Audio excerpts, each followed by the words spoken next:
Olá, tudo bem? Aqui é o Rico do Projeto Bíblia e nós vamos para o nosso primeiro devocional da Páscoa deste ano de 2021. Essa é a videoaula que vai falar sobre a Páscoa na linha do tempo da história e suas implicações para nós hoje.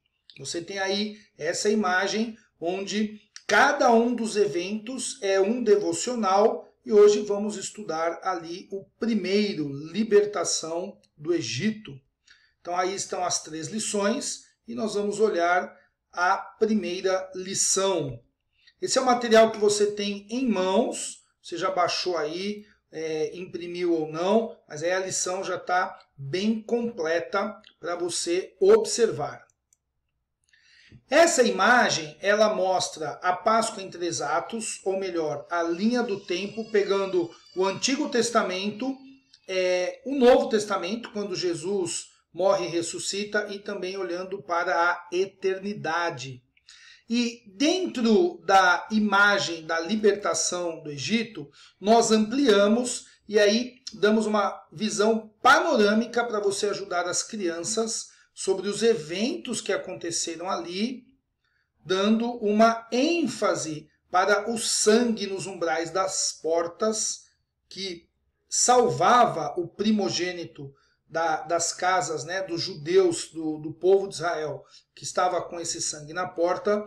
Lembrando que isso é uma referência, hoje nós entendemos claramente que isso é uma referência a Jesus e ao seu sacrifício. Bom, o objetivo dessa lição é mostrar que devemos refletir sobre o que Deus fez em nossas vidas e isso deve gerar uma vida de obediência e confiança nele. Vamos dar uma olhadinha aqui agora num breve pano de fundo. Deus tem um propósito de formar uma nação de onde viria o Messias. E ele chama ali, então, desde Abraão, como a gente vê lá em Gênesis 12, depois Isaac, Jacó e José. E José é aquele que se destaca, José é aquele que vai, então, para o Egito. E lá no Egito, José se torna um importante líder. Como você sabe, José ele tem uma história muito bonita. Aqui eu só estou dando um pano de fundo. Você sabe que ele foi vendido pelos irmãos, tudo que ele passou na prisão, com a esposa de Potifar, até que ele se torna, então, um líder importante. A família de José também vai para o Egito, tem todo um trabalhar de Deus ali de perdão com os irmãos dele.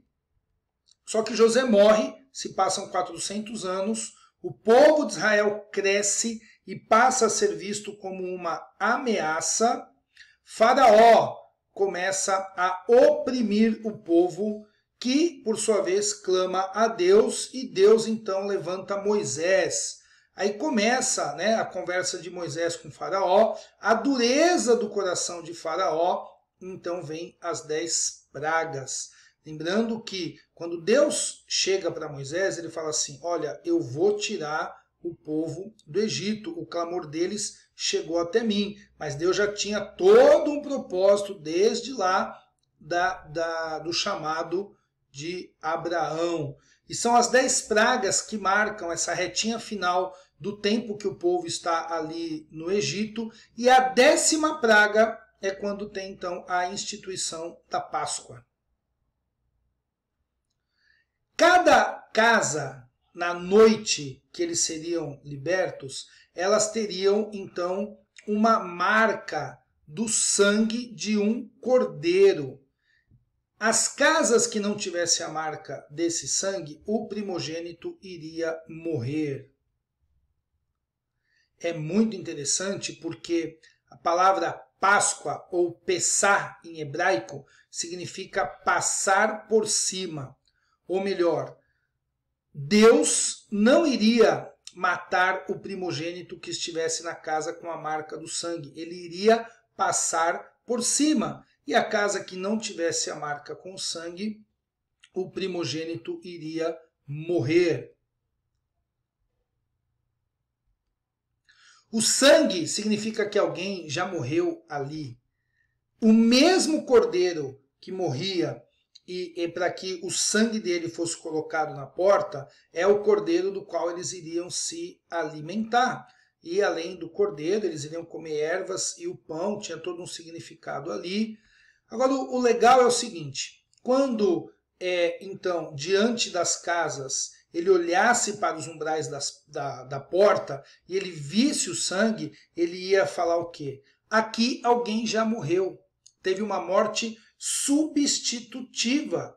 Eu não preciso entrar para matar o primogênito, porque alguém já morreu no lugar deste primogênito. Como eu disse, hoje nós sabemos que isso faz uma referência a Jesus, mas a gente vai ver como Deus estava trabalhando o coração do povo ali e ensinando algo para eles com a Páscoa. E aí a gente sabe que nessa noite, então, Deus poupou os primogênitos do povo de Israel e os primogênitos dos egípcios morreram, porque as casas não tinham a marca do sangue. No versículo Êxodo capítulo 12, versículo 14, diz o seguinte: este será um dia para ser recordado. Todo ano, de geração em geração, vocês celebrarão como festa especial para o Senhor. Isso é uma lei permanente. Então nós temos o dia que aconteceu a Páscoa e depois nós temos um mandamento para que esse evento, para que esse dia fosse lembrado todas as vezes. E eles iriam então parar tudo que eles estavam fazendo para celebrar essa saída, e essa saída de maneira tão milagrosa ali do Egito, quando eles passaram de escravos para então livres. E eles deveriam se lembrar disso, deveriam pensar, refletir. E lembrar do quê? De todas as coisas, a maneira que Deus fez eles cruzarem o Mar Vermelho, o cordeiro, onde eles tiravam ali, pegavam sangue e marcavam a porta, a maneira que eles, por causa desse sangue na porta, não morreram. Então, todo aquele evento, Deus ordena que seja feita uma festa, uma celebração, para que eles recordassem, se lembrassem de cada desse evento. Quando Paulo fala da Santa Ceia, ele lembra, né, que Jesus fala: façam isto em memória de mim. Olha lá, este é meu corpo que é entregue por vocês, façam isto em memória de mim. E Paulo, nós estamos lendo ali em 1 Coríntios, ele está se referindo a Lucas, que inclusive... peraí que eu preciso tirar o meu rosto aqui. Pronto, agora você consegue ver o versículo completo. Paulo está se referindo a passagem de Lucas, que nós vamos estudar no próximo devocional, e a passagem de Lucas é quando o próprio Cristo diz, né, tomou o pão e agradeceu a Deus, depois partiu e deu aos discípulos, dizendo: este é o meu corpo entregue a vocês, façam isto em memória de mim, como lembrança. Eu quero ler para você alguns comentários bíblicos, lá falando da passagem que Paulo ensina sobre a ceia. Comentário bíblico NVI diz o seguinte: assim como a Páscoa havia sido um memorial de libertação de Israel, a ceia deve ser um ato de lembrança. Comentário histórico-cultural da Bíblia. O sentido aqui é do Antigo Testamento, em que a Páscoa comemorava os atos de redenção divina na história de Israel. Assim como no ritual da Páscoa, o vós aplica-se a todas as gerações futuras. Então, quer dizer, nós também podemos celebrar não a saída do povo de Israel, mas a maneira que Deus nos liberta pela cruz de Cristo. Foco e desenvolvimento, livraço, do saudoso professor Carlos Oswaldo Pinto. Ele diz: a ceia do Senhor é um memorial e uma proclamação da obra de Cristo. E ainda olhando o foco e desenvolvimento do Carlos Oswaldo, foi meu professor no seminário. Que saudades, grandes aulas tínhamos com ele. Olha o que ele fala na passagem de Lucas. A refeição da Páscoa é investida com significado mais completo quando Jesus anuncia que ele mesmo é o sacrifício da nova aliança. Então veja que quando nós vamos olhar para a aplicação do nosso estudo, não obedeça de maneira automática. O Evangelho nos leva a refletir no que Deus fez e está fazendo a cada dia por nós. Essa é a ideia de equilibrar fé e prática, obediência e reflexão, lembrança e vida. Eu lembro e eu vivo, eu obedeço, mas eu entendo por que eu obedeço. Eu tenho aqui fé, eu creio em algo e eu pratico. Lembre que no nosso estudo, a aplicação está ligada ao objetivo. Então, se o meu principal objetivo é mostrar que devemos refletir sobre o que Deus fez em nossas vidas, e isso deve gerar uma vida de obediência e confiança nele, e ali tem alguns pontos de apoio. O que você vai ensinar a criança a fazer, então? Eu não posso mais simplesmente ter uma vida onde eu obedeço de maneira automática, ou como a gente fala, eu faço sem pensar. Ajudar as crianças a ter uma fé que sim, que tem práticas, que nós cumprimos mandamentos, nós fazemos as coisas, porém nós fazemos com uma consciência, lembrando de Deus, lembrando quem Deus é, lembrando o que Deus fez. Tudo isso vai nos dar mais ânimo, mais força, mais encorajamento para viver a vida piedosa que Deus exige de nós. Mas não vamos ser como robôs que só fazemos porque todo mundo faz, ou porque temos que fazer, ou porque alguém mandou. Não, a gente tem consciência.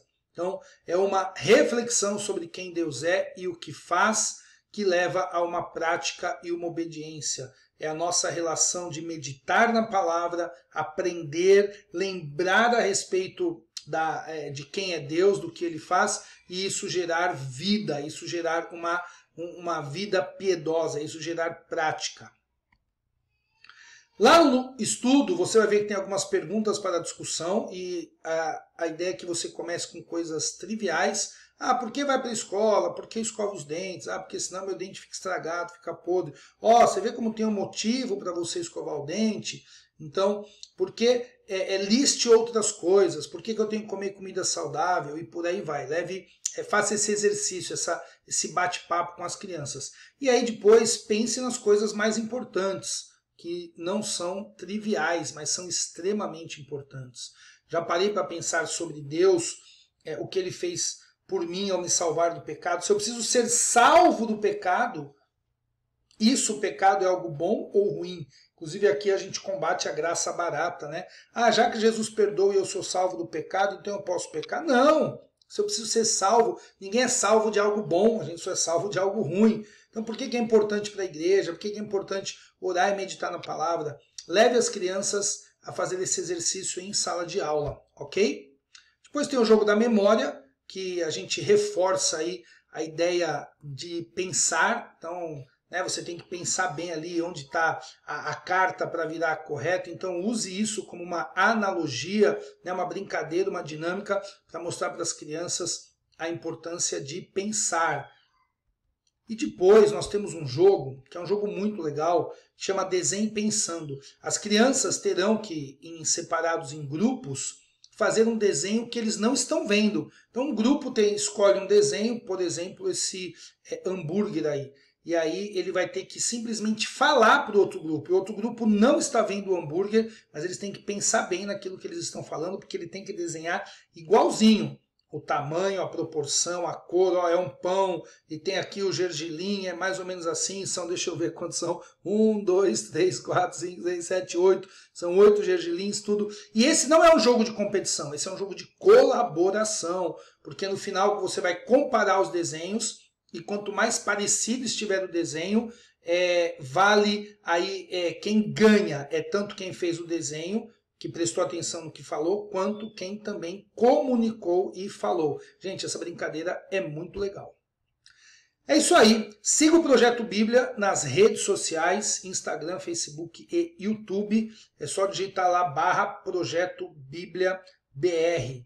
Esse é o nosso primeiro devocional e você, professor, não esqueça de fazer o seu devocional pessoal, você refletir pessoalmente, pregar para você mesmo e aí você então estar bem preparado para entrar em sala de aula. Deus abençoe, até a próxima videoaula.